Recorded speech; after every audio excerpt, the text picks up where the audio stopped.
Welcome back to my blog live to travel 1983। आज मैं आपको दुबई एक्सपो दिखाने वाला हूँ, जो कि अभी अभी अक्टूबर 2022 में रीस्टार्ट किया गया है, यानी टूरिस्ट के लिए दोबारा खोला गया है। क्योंकि दुबई में या और भी कहीं कोस्टल एरियाज़ में टूरिस्ट सीज़न अक्टूबर से स्टार्ट हो जाता है। ये करीब 30 से 40 किलोमीटर दूर है मेन सिटी से। आप यहाँ या तो टैक्सी से पहुँच सकते हैं, जिसका चार्ज काफ़ी अच्छा खासा होता है, या फिर आप बेस्ट वे टू रीच है यहाँ के लिए by Dubai metro. Dubai metro की रेड लाइन, जो कि almost main parts of Dubai downtown को कनेक्ट करती है, जिसका आखिरी स्टेशन दुबई एक्सपो ही है। और इसके लिए यहाँ आने के लिए और यहाँ से वापस जाने के लिए इससे बढ़िया साधन और कुछ नहीं है। क्योंकि हमें थोड़ा सा टाइम शेड्यूल हमारा शॉर्ट था, हमने अपने ट्रिप के 7th डे यानी लास्ट डे पे दुबई एक्सपो जाने का डिसीजन लिया। तो हम लोगों ने यहाँ पे जाना टैक्सी से बेहतर समझा, क्योंकि लगभग मेट्रो से हमें यहाँ आने में 45 मिनट्स का टाइम लगता। पर लौटने के लिए हमने मेट्रो ही प्रेफर किया, क्योंकि मेट्रो का ये फर्स्ट स्टेशन है जब आप लौटेंगे, और यहाँ से हमें कहीं और भी ड्रॉप लेना था, तो जिसकी वजह से हमने मेट्रो से ही वापसी की। अब आप देख सकते हैं कि हम यहाँ पे पहुँच चुके हैं। इस समय 5 अक्टूबर को हम यहाँ गए थे, जब यहाँ पे ज़्यादा टूरिस्ट नहीं आए थे। इनफैक्ट कई सारे टैक्सी ड्राइवर से डिस्कशन होने के बाद में उनको भी ये पता नहीं था ये ओपन हो चुका है, पर अपने पास कुछ इन्फॉर्मेशन थी कि ये स्टार्ट कर दिया गया है। हम यहाँ पे लगभग 11 बजे तक पहुँच गए थे। धूप इस समय काफ़ी ज़्यादा होती है, और पर जो भी इसके अंदर पवेलियंस हैं वो एयर कंडीशनड हैं। इसके अंदर करीब 5 अट्रैक्शंस हैं, जिसमें अलग अलग पवेलियंस हैं, जिसमें से एलिफ द मोबिलिटी पवेलियन और टेरा दी सस्टेनेबल पवेलियन मेन अट्रैक्शन है। आप की एंट्री यहाँ पे फ्री है, आप पूरे इंक्लोजर को एंजॉय कर सकते हैं। यहाँ पे कुछ लाइट एंड साउंड शो होते हैं, एक सुरील वाटरफॉल है वो फ्री है आपके लिए, और बाकी पूरे प्रोमाइसेस को आप शाम तक यानी कि रात को 12 बजे तक एंजॉय कर सकते हैं विदाउट एनी चार्जेस। पर अगर आपको यहाँ के अट्रैक्शंस, यहाँ के पवेलियंस को व्यू करना है, जहाँ पे लाइट एंड साउंड शो रहता है और उनका अलग अलग पवेलियंस का अलग अलग एजेंडा है। जैसे मोबिलिटी पवेलियन आपको इनके विजन के बारे में, इनकी हिस्ट्री के बारे में बताता है दुबई की, और इनका जो फ्यूचर विजन है उसके बारे में बताता है।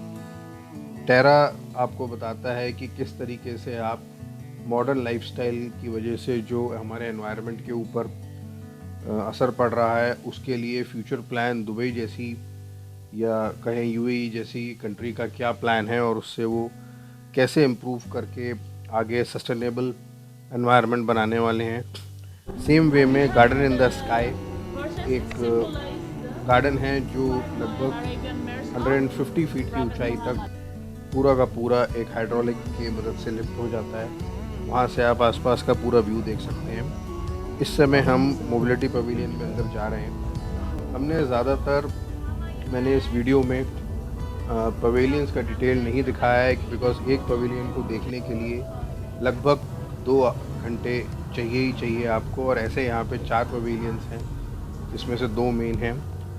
हर पवेलियन का टिकट 50 दिरहम है, पर अगर आप इनका अट्रैक्शन पास लेते हैं तो आपको सारे पवेलियन 120 दिरहम में मिल सकते हैं, प्लस आपको 30 दिरहम और गार्डन इन द स्काई के लिए अलग से लेना पड़ता है। आप टिकट्स हर पवेलियन के पास भी ले सकते हैं, पर अच्छा यही है अगर आपको पूरा कवर करना है तो आप अट्रैक्शन पास ले लें, क्योंकि अदरवाइज़ आपका 200 दिरहम के पवेलियंस होते हैं 4, और यहाँ पे आपको 120 में सारे पवेलियंस इंक्लूसिव मिल जाते हैं। वाटरफॉल आप शाम को एंजॉय करें, plus garden in the sky शाम को एंजॉय करें, क्योंकि वहाँ से काफ़ी अच्छा सनसेट का व्यू दिखता है। ये इस समय मोबिलिटी पवेलियन है। ये पूरा एयर कंडीशन इंक्लोजर है, तो आप दिन के टाइम इनको कर सकते हैं और इसका डिटेल में आप मज़ा उठा सकते हैं। बच्चों के लिए काफ़ी इंफॉर्मेटिव है। इस समय ये मोबिलिटी पवेलियन की एक समरी आपको दिखा रहे हैं, जिसके ऊपर पूरा मोबिलिटी पवेलियन बेस्ड है और जो जिसके हमने अलग से एक काफ़ी इंटरेक्टिव डिस्प्लेस देखे हैं, उसको एक समराइज़ करके ये आपको लास्ट में इसको दिखा रहे हैं। ये पूरा ही जो पवेलियन का लाइट एंड साउंड प्लस जो इंटरेक्टिव इंटरफेस इन्होंने बनाया है वो काफ़ी अलग है, काफ़ी फ्यूचरिस्टिक है और डेफिनेटली इसका एक नयापन इसका दिखाई देता है, जिसके लिए दुबई अपने आप में जाना जाता है।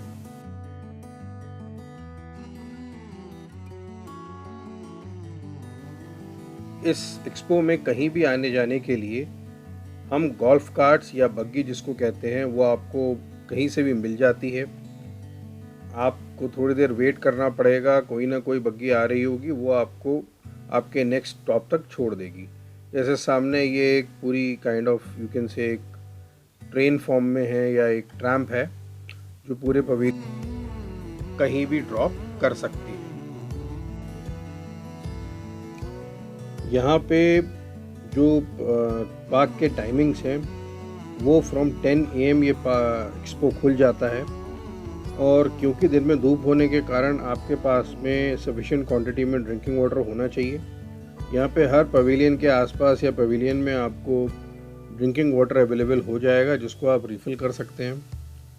अभी ईटिंग जॉइंट्स यहाँ पे इतने ज़्यादा नहीं थे, पर फिर भी हमें थोड़ा ढूंढने के बाद में कुछ एक इटालियन रेस्टोरेंट मिल गया जहाँ पे हमने अपना लंच किया। अदरवाइज़ आप थोड़ा प्रिपेयर होके निकलें यहाँ के लिए तो बेटर है। इस समय हम मोबिलिटी पवेलियन के बाद में टेरा दी सस्टेनेबल पवेलियन की ओर जा रहे हैं और ये पूरा एक्सपो है जहाँ पे रास्ते में आप देख सकते हैं ये सामने सोलर पैनल्स आपको दिखाई दे रही है। जैसा कि अभी आपने पीछे टिकट काउंटर देखा, ये टिकट्स आप ऑनलाइन भी परचेज़ कर सकते हैं। इनके लिंक्स आपके डिस्क्रिप्शन बॉक्स में दे दिए गए हैं। यहाँ पे आने के लिए मेट्रो की ऐप का लिंक भी दे दिया गया है, प्लस दुबई टैक्सी सर्विस का ऐप का लिंक भी दे दिया गया है और इससे रिलेटेड आपको जो भी इस समय आप टेरा दी सस्टेनेबिलिटी पवेलियन में आ चुके हैं।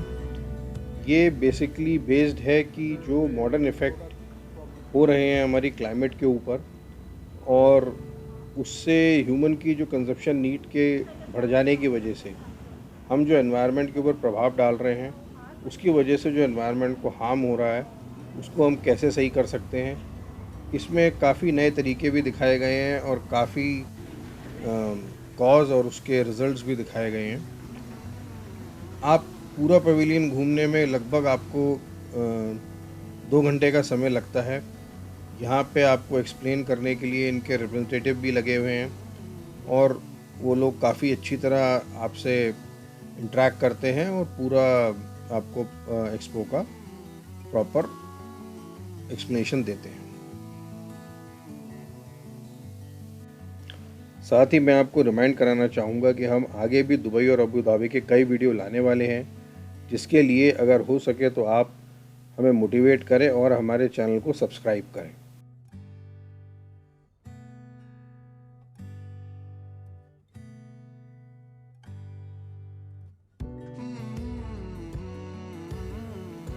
इसके बाद यहाँ से निकल के हम आगे दी अल वासल पवेलियन और वुमेन पवेलियन कवर करेंगे, पर उन पवेलियंस की डिटेल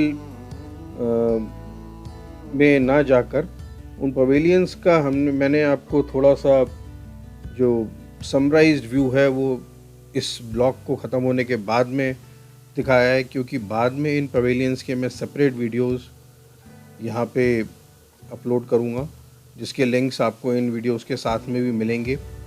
जो यहाँ का मेन अट्रैक्शन है हम उस पर मूव करेंगे, जो कि एक लाइट एंड साउंड इनक्लोजर है, जहाँ पे वेडनेसडे और सैटरडेज़ को एक लाइट एंड साउंड शो होता है। प्लस क्योंकि सनसेट होने वाला है तो उसके लिए गार्डन ऑफ द स्काई में भी पहुँचना है। उससे पहले ये कुछ इसका इनर एरियाज़ है जो कि अभी ज़्यादा, इसको कहना चाहिए कि अभी पूरी तरह ऑपरेशनल नहीं हुआ था, पर इस तरीके का आपको यहाँ पे एनवायरनमेंट मिलेगा।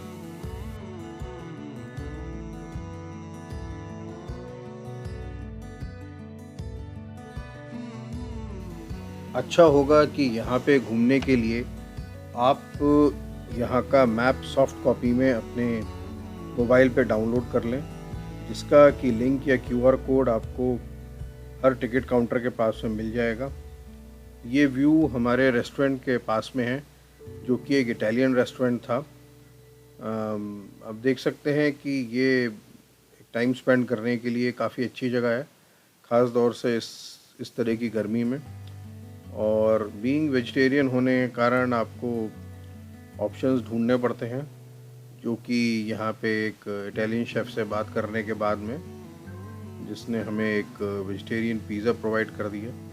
तो अगर आप वेजिटेरियन हैं तो ये ऑप्शन है आपके लिए यहाँ पे।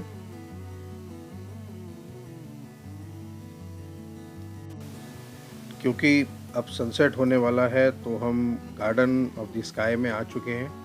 आप अगर ध्यान से देखेंगे तो ये रिवॉल्व भी कर रहा है और साथ में ऊपर भी उठ रहा है।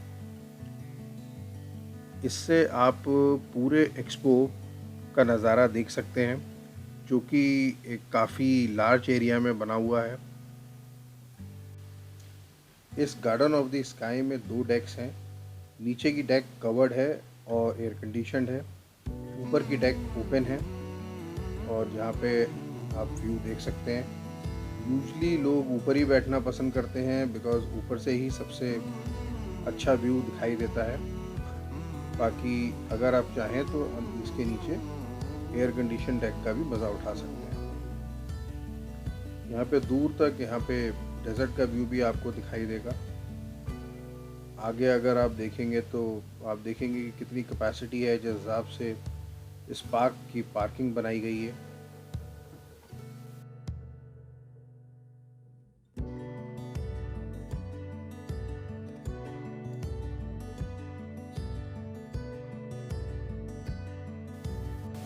ये सामने आप फिर दोबारा अल वसल प्लाज़ा, जो कि एक डोम की शेप में है सामने, और सुरील वाटरफॉल देख सकते हैं, क्योंकि इसका 360 डिग्री का रेवोल्यूशन हो चुका है।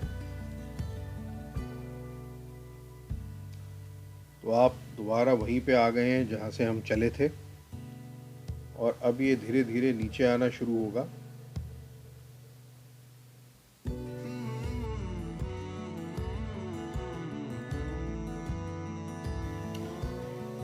ये शाम के समय में अल वसल प्लाज़ा में आप लाइट एंड साउंड शो का मज़ा उठा सकते हैं, पर ये शो केवल वेडनेसडे और सैटरडे को ही होता है, तो हमें ये ऑब्वियसली नहीं मिल पाया। पर शाम को यहाँ का एनवायरनमेंट काफ़ी सूदिंग होता है, साथ में कुछ कलर्ड वाटरफॉल्स भी हैं। और इसके बाद हम अपने लास्ट अट्रैक्शन सुरील वाटरफॉल की ओर बढ़ेंगे, जहाँ पे 7 o'clock आखिरी एक light and sound plus waterfall का एक शो होता है, और उसके बाद फिर हम मेट्रो स्टेशन की ओर बढ़ चलेंगे।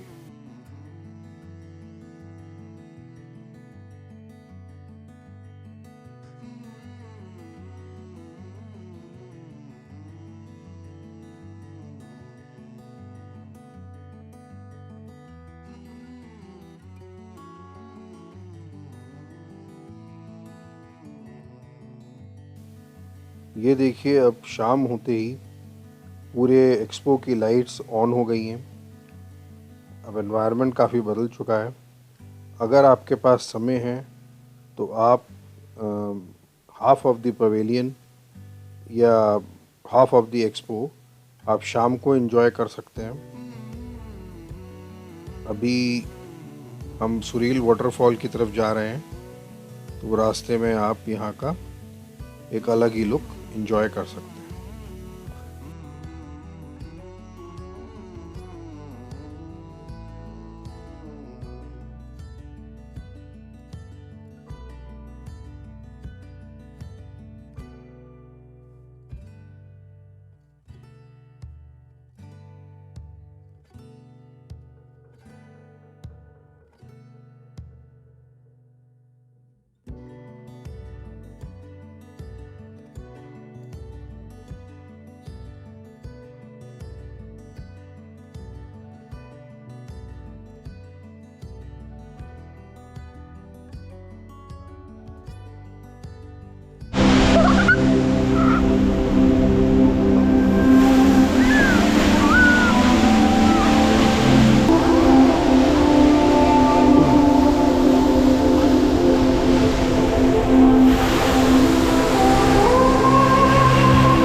इस दुबई एक्सपो के वीडियो के बाद अभी दुबई के JBR, ब्लू वाटर आइलैंड और बुर्ज खलीफा और Dubai frame plus the museum of future of Dubai, जो कि लेटेस्ट अट्रैक्शन है, उसके वीडियोस आना बाकी हैं, जो कि लगभग अगले वीक में अपलोड हो जाएंगे या रिलीज़ हो जाएंगे। उसके लिए आप चैनल को सब्सक्राइब करिए, जिससे टाइम टू टाइम पे आपको दुबई और अबू धाबी के सारे अट्रैक्शन के वीडियोस मिलते रहें। साथ ही में अबू धाबी में वार्नर ब्रदर्स, जो कि एक अम्यूज़मेंट पार्क है, और द ग्रैंड मॉस्क का भी वीडियो बाकी है।